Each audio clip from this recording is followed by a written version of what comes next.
The question is 6016 minus 8 in brackets 2 minus 5. So let's solve it.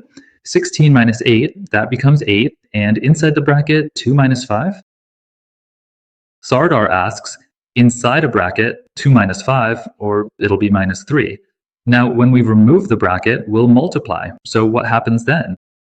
8 times minus 3, 8 times 3 is 24. So it's minus 24, right?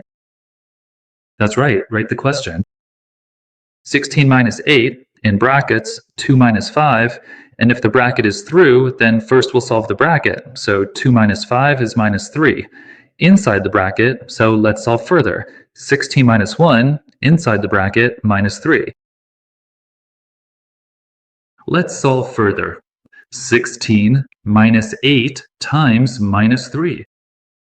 Now, when we multiply minus by minus, it becomes plus. So 16 plus 8 times 3. Let's solve it further. 16 plus 8 times 3. 8 times 3 is 24, so 16 plus 24 equals 40. This is the right answer.